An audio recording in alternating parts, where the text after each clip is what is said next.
يا أيها الذين آمنوا كتب عليكم الصيام كما كتب على الذين من قبلكم لعلكم تتقون.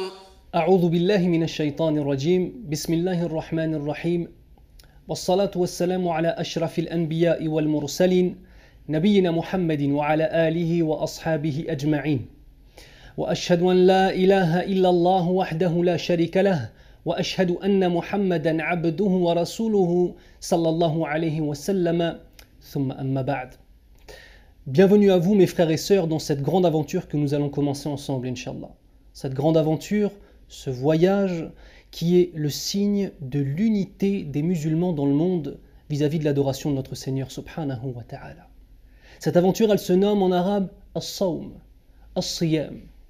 Pendant le mois de Ramadan, le mois obligatoire pour toute personne qui dit La ilaha illallah par son cœur, par sa langue et par ses membres. Nous allons commencer notre aventure par essayer de comprendre le sens des termes qui sont employés. Car si Allah subhanahu wa ta'ala a voulu que nous employions ces termes-là pour désigner ces adorations, c'est que ces termes sont extrêmement importants. Donc premièrement, nous allons nous mettre d'accord sur certaines choses. Le premier élément, c'est que je ne vais pas utiliser le terme jeûner, le terme du carême, comme très souvent il est utilisé malheureusement en France pour désigner cette grande adoration qui est le Sawm de Ramadan.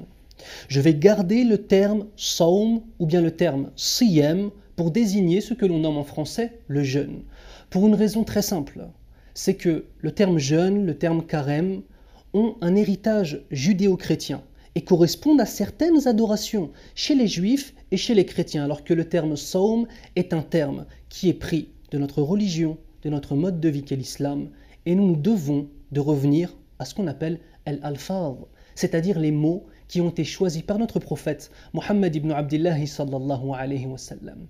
Deuxième chose sur laquelle nous allons devoir nous mettre d'accord, c'est que nous n'allons pas jeûner le mois de Ramadan, mais nous allons jeûner le mois de Ramadan, Sawmu Ramadan, avec un dad.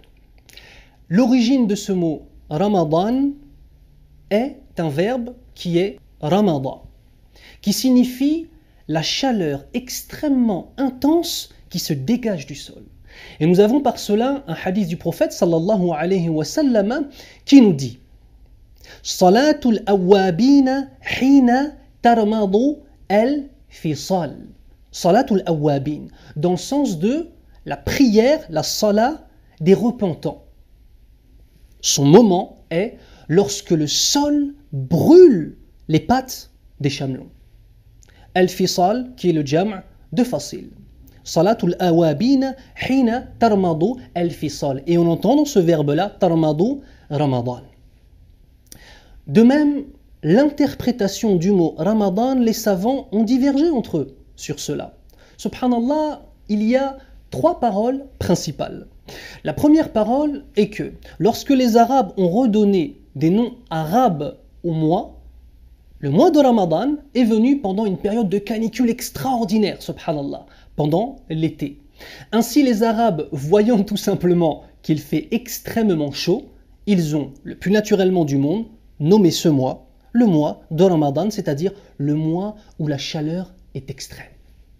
Le deuxième avis, vis-à-vis de l'origine de At-Tasmiya, c'est-à-dire du pourquoi le mois de Ramadan est appelé Ramadan, c'est par rapport au fait que pendant ce mois, Allah Azza wa Jal fait en sorte que les péchés soient brûlés. Et ce qui est brûlé disparaît. On demande à Allah Azza wa Jal de faire en sorte que notre Sawm de Ramadan soit accepté et que par cela, il brûle tous nos péchés. Amin ya Rabbil Alamin. Troisième interprétation possible, c'est le fait que la chaleur intense que l'on trouve dans nos gorges est la cause de la tasmiya, c'est-à-dire de pourquoi ce mois a été nommé le mois de Ramadan. La chaleur intense dans nos gorges, incha'Allah ta'ala. Afin de nous resituer dans le temps, le mois de Ramadan devient obligatoire pendant une année stratégique de la vie des musulmans. C'est la deuxième année de l'hégire.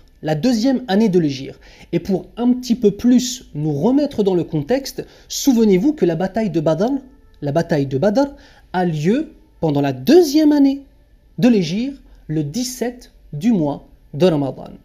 Bien évidemment, des pages et des pages et des livres ont été écrits sur cette grande bataille. Et j'espère, Inch'Allah, avoir dans le futur l'occasion de m'arrêter avec vous sur cette grande bataille qui est pleine de leçons pour la communauté musulmane à l'époque du prophète sallallahu alayhi wa sallam et aussi, bien évidemment, à notre époque à nous. Allah Azza wa Jal nous dit dans le Coran, A'udhu billahi minash shaytanir rajim, Bismillahir rahmanir rahim. Ya ayyuhalladhina amanu كتب عليكم الصيام كما كتب على الذين من قبلكم لعلكم تتقون. Donc Allah subhanahu wa ta'ala nous dit Ya ayyuhalladhina amanu, il s'adresse exclusivement aux porteurs de la foi, c'est-à-dire aux gens qui attestent La ilaha illallah Muhammad Rasulullah sallallahu alayhi wa sallam. Puis il nous dit subhanahu wa ta'ala Kutiba alaykum as-siyam. Le siyam est pour vous une obligation.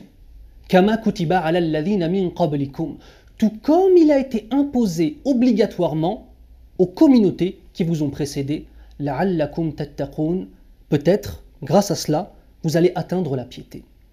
Une question se pose, quel a été le type de saum qui a été imposé aux communautés d'avant nous? Bien évidemment, les premières communautés qui nous viennent à l'esprit, c'est la communauté des gens du livre, Ahlul Kitab. Premièrement, les Juifs avaient ce qu'on appelle Yom Kippour, qui pour eux est un saum obligatoire, mais sous une autre forme que celle des musulmans, mais je ne vais pas m'attarder sur les différents rites dans leur religion. Nous avons aussi la communauté chrétienne, catholique, protestante, ila akhirihi, qui eux ont un jeûne qu'ils appellent le carême, pendant 40 jours. Ces 40 jours font référence directe aux 40 jours durant lesquels, selon leur source à eux, Isa alayhi salam, Jésus a été prouvé dans le désert par le diable, qui pendant 40 jours l'a assailli de toutes parts afin de le détourner de la voie d'Allah Azza wa Jal.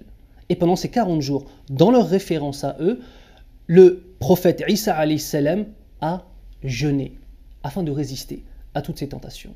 De même chez les chrétiens, cette période de 40 jours se réfère aussi aux 40 jours de Moussa alayhi salam, de Moïse, lorsqu'il est parti voir, lorsqu'il a reçu les tablettes révélées d'Allah subhanahu wa ta'ala. La troisième et dernière partie de cette courte intervention va traiter du comment les musulmans jeûnaient au début de l'obligation du mois de Ramadan, du saum du mois de Ramadan. C'était totalement différent de ce que nous connaissons. Les musulmans, effectivement, rompaient le jeûne au temps de Salat al-Maghrib. Mais, à partir du moment où ils priaient Salat al-Isha, dans le hadith d'Ibn Abbas, radiallahu anhu, lorsqu'il nous rapporte cette époque-là, il appelle al-Isha al-Atamata. كان الناس على عهد النبي صلى الله عليه وسلم إذا صلوا العتمة حرم عليهم الطعام والشراب والنساء وصاموا إلى القابلة. Les gens à l'époque du prophète sallallahu alayhi wa sallam, au début de l'obligation du saum de Ramadan, lorsque ils avaient prié Salat al-Isha, il leur était alors interdit de boire, de manger et d'avoir des relations charnelles avec leurs épouses, et ils se devaient de jeûner jusqu'au jour d'après à Salat al-Maghrib. Donc à partir du moment où les musulmans avaient soit premièrement prié Salat al-Isha ou bien deuxièmement dormi, ils n'avaient plus le droit de manger. Puis ensuite, deux histoires bien distinctes sont intervenues et Allah Azza wa Jal, par sa miséricorde, pour nous, a changé cette première obligation avec cette première chose qui était assez difficile. À partir du moment où l'on dort ou bien on prie l'Isha, on n'a plus le droit de manger. Allah Azza wa Jal a transformé cela par le fait de ne pas avoir le droit de manger à partir de l'entrée du temps de l'Fajr. Allah Azza wa Jal nous dit dans le Coran al-Karim, Bismillahir Rahmanir Rahim, wa kulu washrabu حتى يتبين لكم الخيط الأبيض من الخيط الأسود من الفجر ثم أتموا الصيام إلى الليل. Allah Azza wa Jal, par la suite, nous a ordonné, alhamdulillah, de jeûner et de manger jusqu'à temps que l'heure du Fajr arrive et de continuer ce jeûne jusqu'à temps que la nuit arrive, bihamdillahi Azza wa Jal, c'est-à-dire Salat al-Maghrib, puis ensuite il nous dit ثم أتموا الصيام إلى الليل. Voilà pour cette courte introduction Alhamdulillahi Rabbil Alamin. Nous avons vu donc l'origine du mois de Ramadan, nous avons vu l'importance d'utiliser les alfaz qur'aniya, c'est-à-dire les termes qui sont employés dans le Coran et dans la sunna du prophète sallallahu alayhi wa sallam. Nous avons vu de même, bihamdillahi azza wa jal, qu'est-ce que signifie min qablikum, comment jeûnaient les communautés d'avant nous. Et enfin, nous avons fini par le fait de comprendre comment les musulmans jeûnaient au début. Sur ce, à demain, incha'Allah, et sahafturkum. يا أيها الذين آمنوا كتب عليكم الصيام كما كتب على الذين من قبلكم لعلكم تتقون